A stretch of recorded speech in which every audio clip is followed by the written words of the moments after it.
Let's go, girls. Static fizzles across a battered television, the kind you found balanced on cinder blocks in a cousin's basement, and suddenly the screen blooms with rhinestones, teased hair, and the riotous promise of rebellion. Rewind those tapes and you'll find a secret playlist of goddesses who understood that charisma wasn't just sung, it was performed in shoulder pads, neon spotlights, and whispers passed from roadie to DJ. Today, we're cracking open that plastic clamshell, tugging out the film that's gathered dust and letting 21 legends spin until the machine gasps. Behind every perfect pose waits a confession, behind every key change a rumor. The tracking wobbles, the audio warbles, but the truth still bleeds through. Dolly Parton arrives first, her silhouette announcing itself before a single note escapes. Beneath the mountain of platinum curls and a laugh bright enough to blind the front row, classmates from Sevier County recall a teenager who scrawled song lyrics on grocery bags and skipped lunch to pitch them on Knoxville radio. Decades later, tabloids hissed about secret tattoo sleeves and backstage shots of her quietly bankrolling children's hospitals with royalties, the suits once called novelty money. The real jolt came when she walked away from mentor Porter Wagoner's contract in a trail of glitter, writing "I Will Always Love You" as both farewell and victory march. Legend says the printers at RCA had to replace 3 rewind buttons that week. Then the footage jumps, and Tanya Tucker storms into frame with denim cutoffs and a cigarette balanced like punctuation. She stole radio time at 13, scandalized the Opry at 15, and by 17 was headlining arenas while riding shotgun in Glenn Campbell's convertible. Rehab brochures fluttered through the bus aisles when the wild child started swapping whiskey for stronger midnight medicine, and stagehands whispered she could outcurse a biker gang.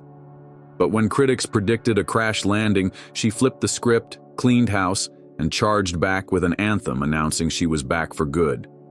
The single detonated across country radio, proving rebellion can be a brand if you survive the fine print.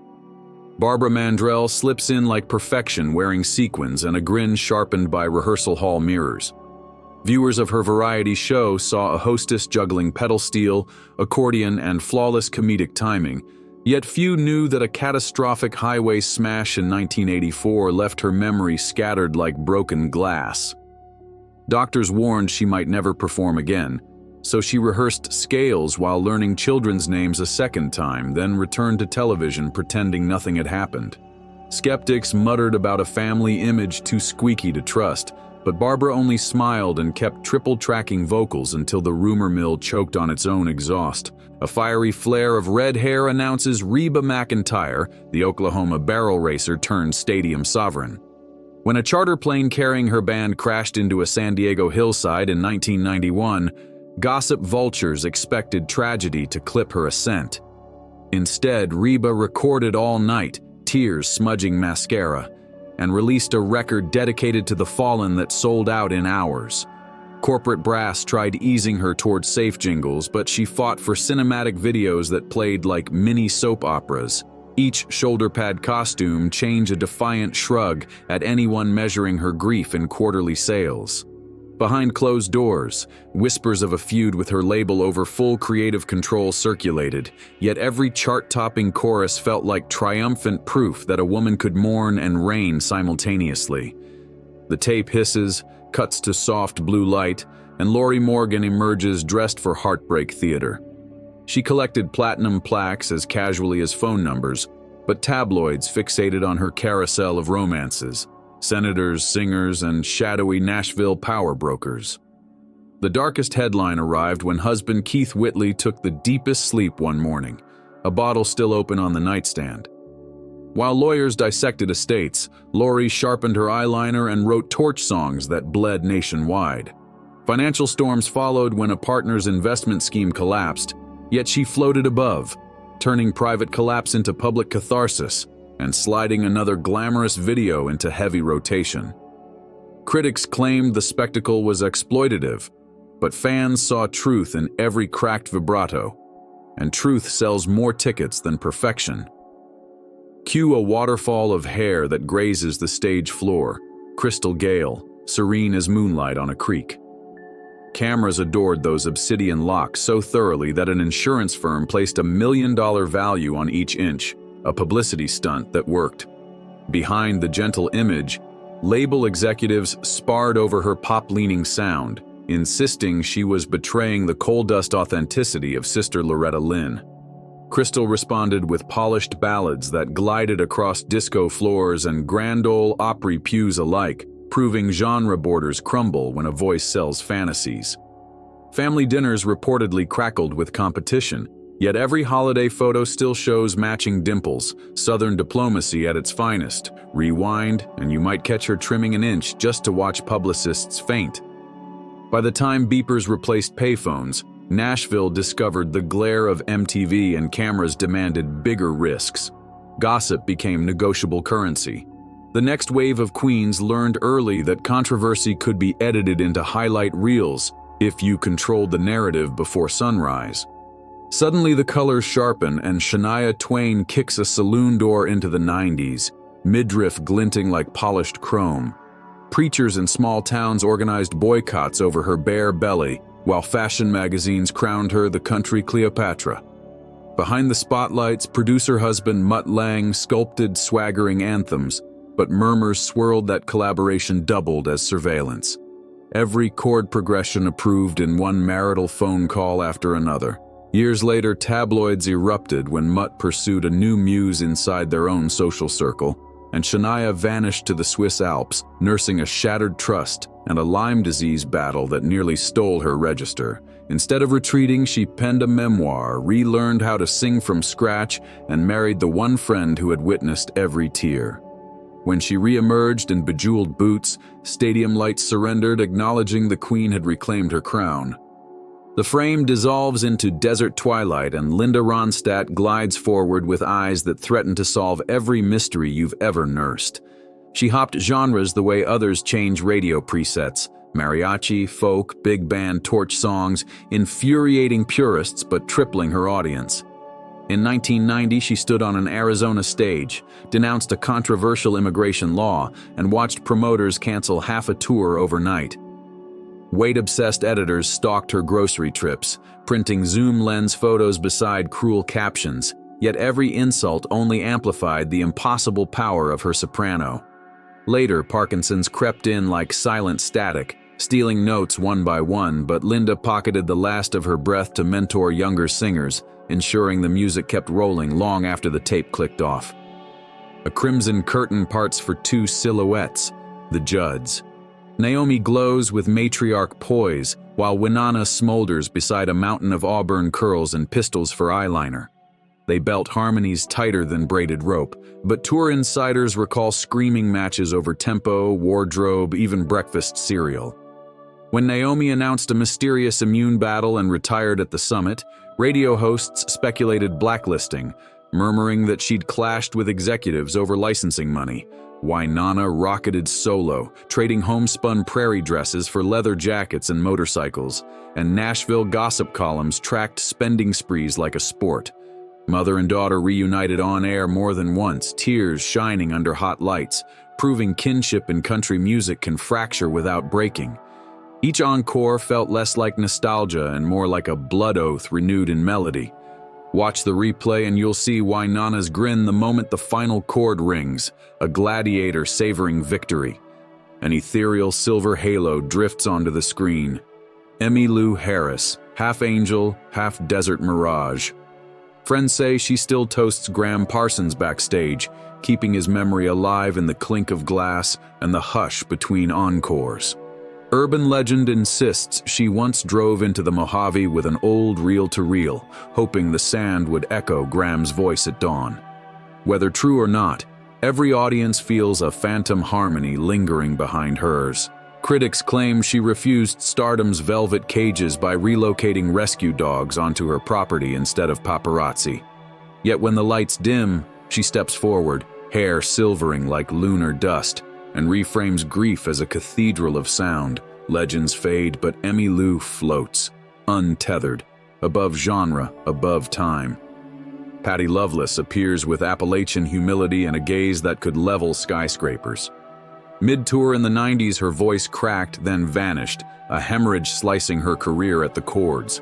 Surgeons stitched delicate tissue while Nashville bet against a comeback, yet Patti refused silence, communicating in scribbled notes until therapy restored a single steady note, enough to rebuild an entire range brick by brick.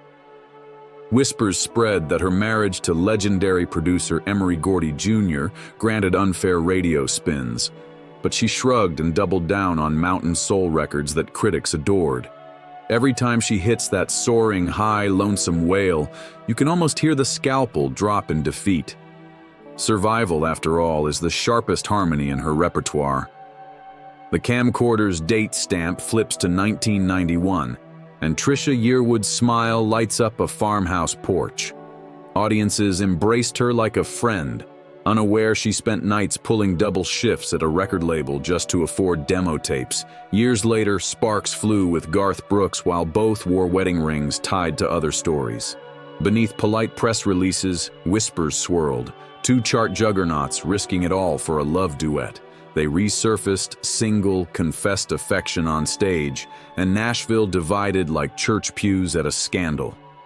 Trisha sidestepped the noise by launching a cooking show, turning butter and biscuits into an empire skeptics mockingly called her exit strategy. The joke's on them, her kitchen brand now bankrolls the tours. Fame tastes homemade. KT Oslin strides in wearing attitude like perfume, late to the party but determined to steal it. 45 and fearless, she wrote 80s ladies on a kitchen table, then watched it torch the charts and every ageist memo in the industry. Backstage chatter claimed she romanced younger guitarists, living the lyrics with mischievous precision. A fierce heart attack tried to write the final verse, but KT recovered, cracked a joke about battery replacements, and hit the road again. When journalists asked her secret, she winked and said good lighting and outrageous honesty, two things every arena sorely needed. Evening news segments struggled to categorize her, proof that originality ruins filing systems. Even today, vinyl collectors swear her signatures glow under blacklight, like rebellion preserved in wax. Mary Chapin Carpenter leans into the microphone like a fireplace storyteller, words sparking off cedar logs. Behind that calm intellect lurks a daredevil who once skydived between afternoon interviews simply to feel the edge. She funneled arena money into environmental lawsuits, a quiet middle finger to corporate sponsors dumping chemicals upstream. Mid-tour, she suffered a pulmonary embolism that left her gasping for air in a backstage hallway. The public never knew until years later when she folded the scare into a song about borrowed time. That chorus now raises charity dollars every night, turning near death into currency for life. Critics labeled her cerebral, but the real fans recognize a storm disguised as philosophy, roaring fiercest when the tempo softens. The screen flickers, bass notes rumble, and Rosanne Cash steps from a silhouette shaped eerily like her father's. Growing up, she scribbled lyrics on motel stationery while Johnny rehearsed 2 rooms away, always certain her words would be measured against his shadow. She married Rodney Crowell, and they built country's smartest power couple, until the romance collapsed under touring miles and prescription fog. Their divorce papers hadn't cooled before gossip blogs hinted she was battling depression with stronger medicine, but Rosanne refused narrative theft. Instead, she published a memoir dissecting fame's hidden bruises and wrote concept albums that turned pain into cartography. Few artists can weaponize vulnerability so elegantly. She wields it like a switchblade made of quarter notes. Stage lights dim and a hush falls as Terry Gibbs, sightless since birth, plants herself before the piano. Managers sold the mystique of a blind beauty, but Terry learned early to flip that marketing into leverage, higher publishing percentages, better time slots. She felt audience energy instead of seeing faces, claiming it let her detect sincerity versus fickle applause. When executives pressured her to abandon traditional country for glossy pop, she declined and radio mysteriously cooled. Rumor insists one phone call froze promotion budgets overnight, yet cult listeners kept mailing cassette dubs to friends, turning her into a grassroots legend. The industry blinked first, the music never did. Susie Boggess saunters on wearing prairie lace and an investor's grin. Before streaming taught artists about ownership, she quietly mortgaged a house to purchase her master's back, filing the contracts in a fireproof safe. Critics called her voice gentle enough to butter biscuits, but accountants noticed the royalties fattening with every reissue. She toured coffee houses between arena dates, claiming small rooms kept her honest, though cynics suspected the intimacy sold more merch per head. When chart numbers slid, she brewed craft coffee branded with song titles, proving diversification isn't just for stock portfolios, it's for survival on magnetic tape. Spin her vinyl at sunrise and the aroma still lingers, rich as strategy. Janie Frick floats in on a cloud of pastel reverb, the quintessential 80s soft focus heroine. Once a background vocalist stacking harmonies for countless stars, she walked into a session, nailed a demo, and walked out with her own record deal. Tabloids buzzed about a secret Vegas elopement, complete with Elvis impersonator as officiant. Though Janie never confirmed or denied, mystery sells vinyl just fine. Traditionalists sniffed that her gown sparkled too brightly for bar-room jukeboxes, yet jukebox coins kept clinking. Every tender ballad masked the iron discipline of a classically trained singer who rehearsed scales while the crew loaded amps. To doubt her was to underestimate satin gloves hiding brass knuckles. Finally, a smirk cuts across the feed. Shelby Lynn, cigarette smoke curling like a question mark. She bounced between labels the way others changed jukebox selections, refusing to sand the edges off her bluesy twang. Executives labeled her uncooperative after she rejected cookie-cutter ballads, so she relocated to Palm Springs, dyed her hair platinum, and cut a raw album that later won a Grammy against all forecasts. Rumor pegs her feud with sister Alison Moorer as the reason joint tours implode during planning, yet Shelby only shrugs and plugs into another vintage amplifier. Some artists chase trends. She hotwires them, drives until the desert absorbs the headlights, then scribbles new chords on the dashboard. Call it stubbornness, call it gospel. Either way, the tape keeps rolling. Meanwhile, record execs clutching spreadsheets realized that aging starlets could still hijack quarter hours of prime airtime, and they panicked, scrambling to bottle lightning twice. Yet these women wrote their own formulas, trading accountants for alchemists who turned vault masters into pensions and backstage gossip into free marketing for hungry tabloids. The reel's slow, spools clicking as though the machine itself needs a cigarette after so much drama. 21 Vixens have strutted, twirled, and confessed across this magnetic roadmap, each proving that country glamour was never as innocent as Sunday morning or as simple as a three-chord turn. For every glittering stage outfit, there was a contract dispute, a busted romance, or a backstage line of coke hiding just off camera. For every angelic harmony, there were hushed threats from managers who feared a woman commanding her own royalties. Yet the images endure because grit fertilizes legend, and VHS was the perfect incubator. Grainy enough to blur imperfection, vivid enough to burn desire into permanent memory. Even now, digital clarity can't erase the ghosts trapped on those tapes. You can almost smell the plastic heating whenever a power ballad hits the chorus. So rewind one more time, let the ribbon hum, and listen for the secrets nested between the hiss. Because as long as somebody presses play, Dolly's laugh still ricochets, Tanya's rebellion still tastes like outlaw perfume, and Emmylou's silver hair still glows like moonlit pewter. Somewhere out there, a teenager is discovering these queens for the first time, eyes wide at a world where attitude, beauty, and raw truth collided in analog electricity. Maybe that's why those clamshells still lurk in garage sale bins and cardboard attic boxes, daring the curious to rescue them. Each hiss is a time capsule, each flicker a dare. Can you handle the magic without the menu button? Push one into a dusty deck and you'll feel the room tilt, suddenly smelling Aquanet, popcorn salt, and possibly the nervous ozone hum of overloaded amplifiers. You'll remember how anticipation felt when you didn't own infinite choice, only whatever the tape allowed.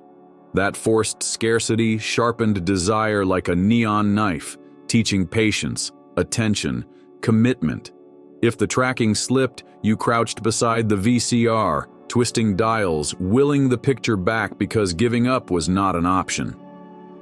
And when the credits finally rolled, you sat in glow-drenched silence, stunned, grateful, forever changed by images you could never unknow. And somehow, the world beyond the screen always seemed slightly altered afterward.